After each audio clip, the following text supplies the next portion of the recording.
Que nesta manhã, verdadeiramente, o Teu Espírito Santo venha nos socorrer. Somente Ele pode nos tomar pelas mãos e nos introduzir para dentro da realidade espiritual que esse momento representa. Não permita que esse encontro se torne apenas mais um encontro, mas que os céus possam se abrir sobre nós. O que nós desejamos é tocar um pouco mais das Tuas virtudes, do Teu caráter, da Tua beleza. É essa a realidade que está em nosso coração. Tu sejas glorificado em tudo. Que a Tua palavra, de fato, aqueça nossos corações e possamos tocar o Teu profundo, imenso e infinito amor. Em Teu nome nós oramos para a glória de Deus Pai. Amém. Amados irmãos e irmãs, esta é a sala do banquete. Esta é a mesa do Senhor. Atentem, por favor, que eu vou falar. Vocês e eu estamos vivenciando,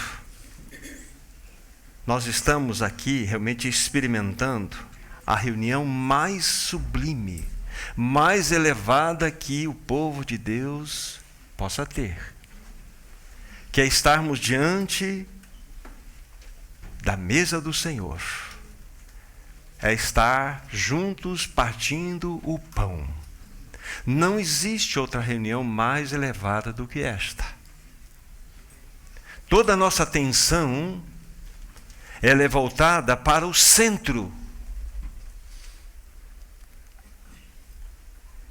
E nós sabemos que Cristo é o centro.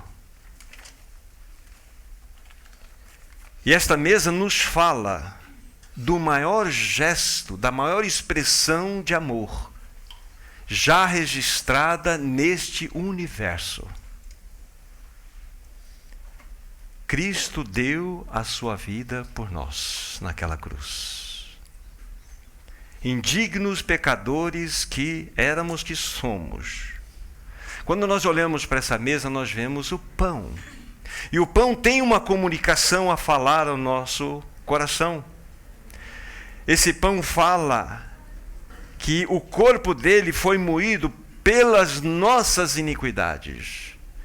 Quando aquele irmão que tem a responsabilidade estiver ali partindo o pão, lembre-se que o corpo dele foi moído por causa das nossas iniquidades. Mas o vinho também fala, essa taça com vinho também comunica a nós uma verdade.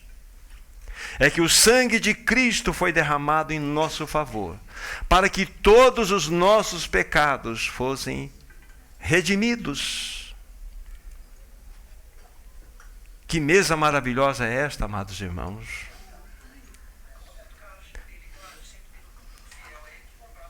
Agora, como que nós, povo de Deus, como a igreja, deve reagir diante de um Senhor tão glorioso como este? Sendo esta a reunião mais elevada. Gratidão, louvor e adoração. É dessa forma que nós reagimos diante desse Senhor tão glorioso que por nós realizou uma obra tão gloriosa. Agora, por favor, abram comigo Efésios capítulo 3. Efésios capítulo 3, versículo 19. Apenas um único versículo. Efésios 3, versículo 19. A palavra de Deus diz assim: e conhecer o amor de Cristo, que excede todo entendimento, para que sejais tomados de toda a plenitude de Deus. E conhecer o amor de Cristo, que excede. Faça um círculo nessa palavra aí, pois ela representa algo extremamente precioso para nós. Significa que o amor de Cristo sobrepuja, ele transcende, ele é além de tudo aquilo que nós possamos conceber como homens. Amados irmãos, o amor de Cristo em sua doçura, em sua plenitude, em sua grandeza, ultrapassa toda a capacidade de compreensão humana para poder falar algo sobre. Não existe um idioma na face dessa terra composto de palavras tais que possam descrever um insondável amor de Cristo Jesus pelos homens. Não há. Não há palavras que sejam suficientes para que sejam elas usadas para descrever este insondável amor. Certo irmão disse numa ocasião que assim como as andorinhas deslizam por sobre as águas, mas não mergulham nas profundidades, assim também são as nossas palavras. Elas podem tocar um pouquinho da superfície deste amor, porque o amor de Cristo é um abismo insondável. E conhecer o amor de Cristo que excede todo o entendimento. Agora, para que nós possamos, pelo menos ter uma ideia, tocar um pouco a respeito deste amor, ter um pouco de compreensão a respeito dele, necessitamos pensar em dois cenários. Dois cenários. O primeiro cenário envolve entendermos a glória de Cristo, a glória do Senhor antes da queda. Guarde bem isso. Esse é o primeiro cenário. Entendemos a glória do Senhor, aquela glória que era depositada sobre ele antes da queda, ou anterior à queda. E o segundo cenário envolve entendermos que depois da sua queda, qual foi o real motivo da sua encarnação? E dele se dispor a padecer todas aquelas humilhações que recaíram sobre ele. Então, por um lado, no primeiro cenário, nós temos essa realidade maravilhosa de nós conhecermos a Cristo, o Senhor, antes da queda. Okay? E o segundo cenário, qual foi a motivação real, depois da queda, que levou este Senhor à encarnação e a padecer todas as humilhações que recairiam sobre ele. Meus amados irmãos, pensando no primeiro cenário,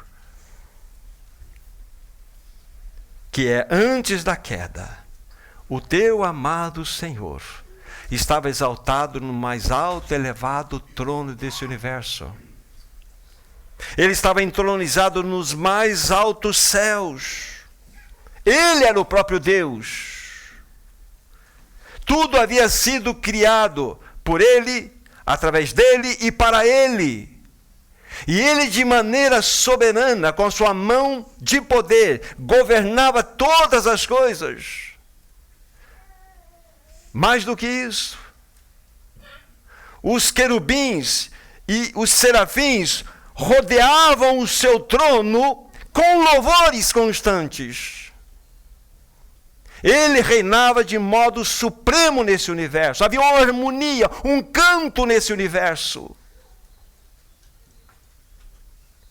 Ele era pleno de glória. Este é o teu amado Senhor.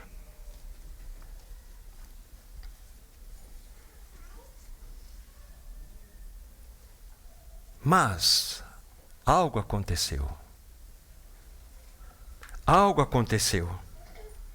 Houve uma rebelião. Houve uma queda. E por causa dessa queda, este Senhor cheio de glória reagiu.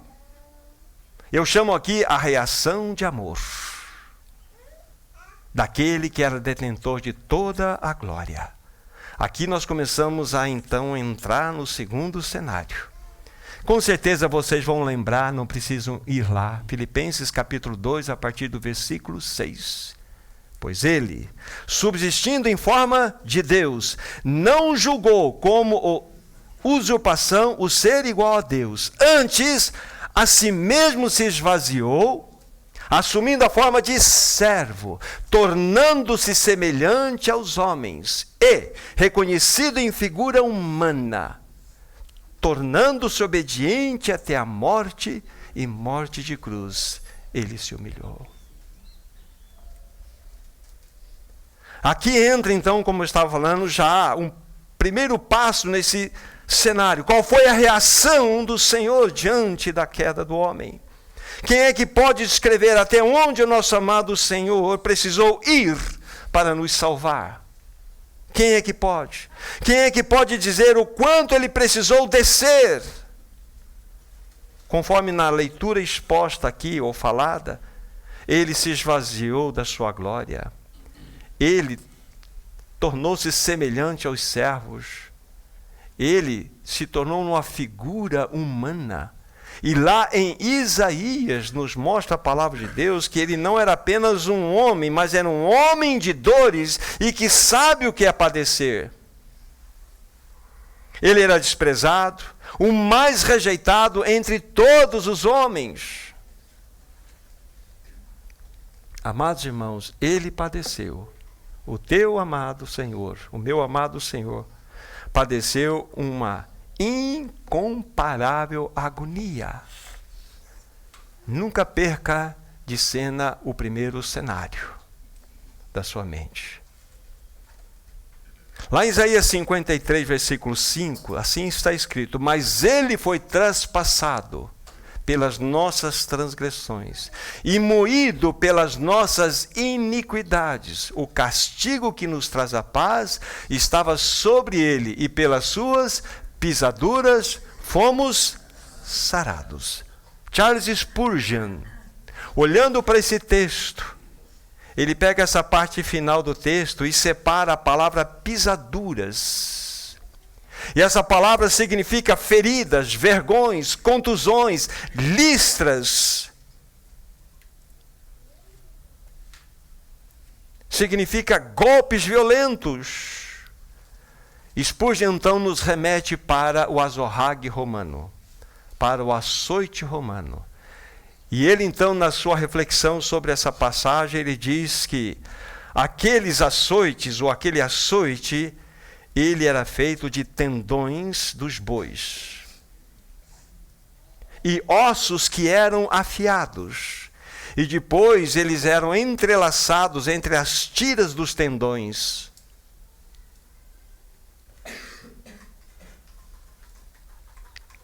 E nós sabemos que o nosso amado Senhor Jesus Cristo, ele foi amarrado em uma coluna, desnudo, com as mãos para cima.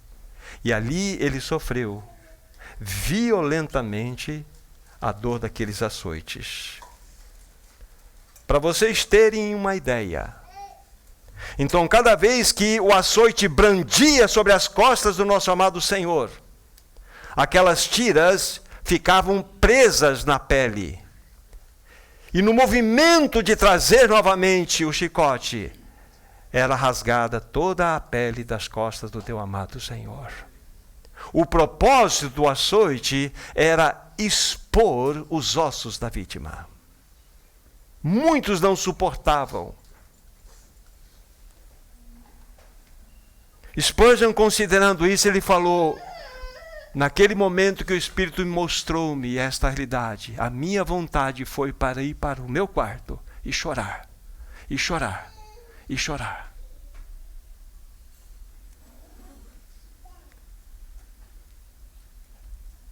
Meu amado irmão, minha amada irmã, sabem que é este que estava sofrendo? Aquele que estava sentado no mais alto e elevado trono desse universo. Aquele que criou todas as coisas e soberanamente governava. Aquele que verdadeiramente tinha adoração dos querubins e serafins em torno do seu trono. É este o Senhor que está recebendo estes açoites em seus lombos. Como podemos ficar impassível diante de uma cena como esta? Qual foi a reação dele com a queda do homem? Amor. Este é o teu amado Senhor. Então, para que nós possamos conhecer o amor que excede todo entendimento, nós precisamos entender esses dois cenários. Quem é este maravilhoso Senhor antes da queda? Qual era a sua realidade? Qual foi a atitude do seu coração depois da queda? Vocês entendem? Ele entregou-se por nós. Agora, amados irmãos e irmãs, isso não foi tudo. Pois, depois de o açoitarem, levaram o nosso amado Senhor para o Calvário e lá o crucificaram. Ele ficou pendurado no madeiro 6 horas. 6 horas. E muitos que passavam, os transeuntes, os principais religiosos, estavam ali próximo da cruz, blasfemando dele.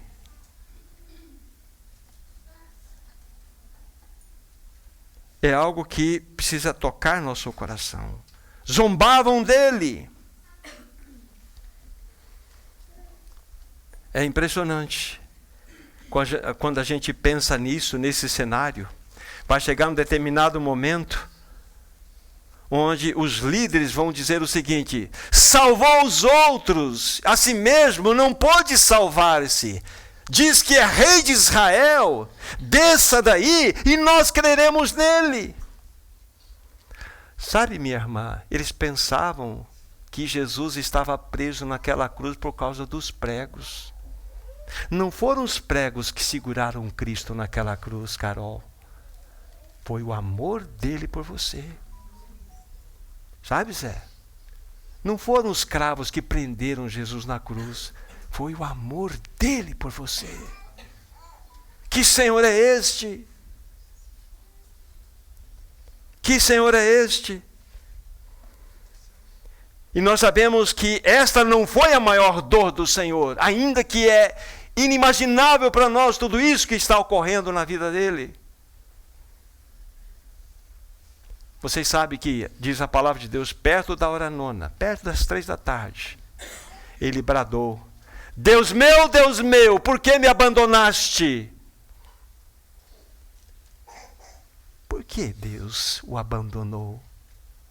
Sabe por quê, minha irmã? Os teus pecados estavam sobre ele. Sabe por quê, Leandro? Os teus pecados estavam sobre ele. Os meus pecados foram colocados sobre ele. Ele carregou nossos pecados.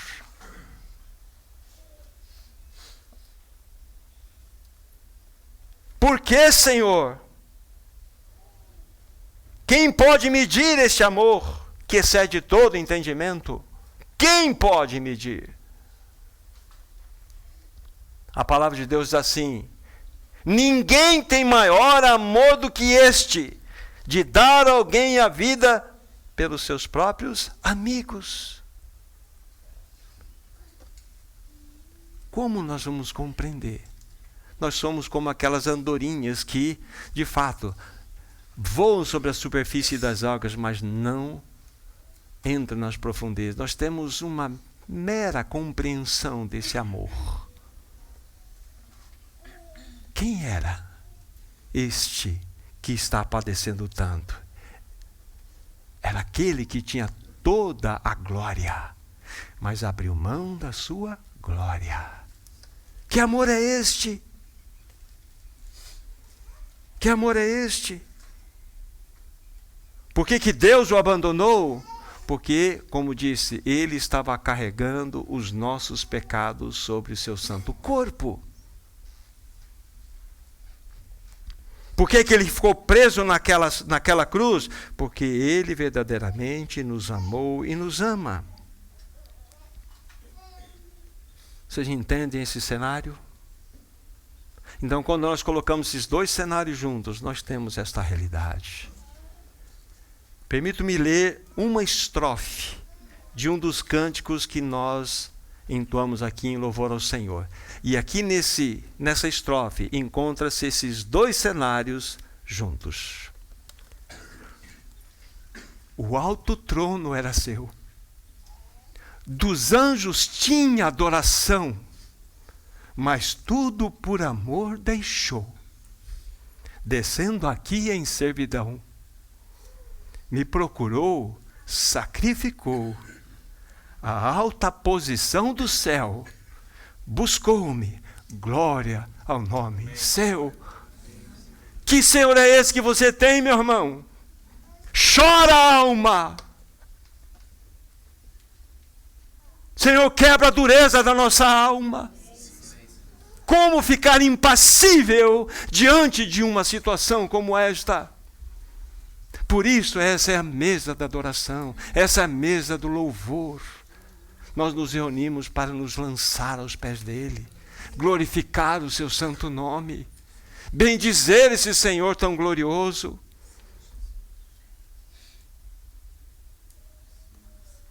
Dá vontade de ir para o quarto? Oh, amados irmãos, o teu amado Senhor, o amado Senhor de vocês enfrentou tudo por amor. O amor que excede todo o nosso entendimento. Nós somente na totalidade do povo de Deus iremos compreender a largura, o comprimento, a altura e a profundidade desse amor só. E o Senhor nos chama nessa manhã para estar junto dele, da sua mesa. Essa mesa nos fala então desses dois cenários. Fala-nos de um tão glorioso e poderoso Senhor, pleno de toda glória, que morava nos seus palácios de marfim, mas por causa do seu amor que excede todo entendimento, ele abriu mão da sua glória e veio a este mundo de trevas nos buscar. Que Senhor é este?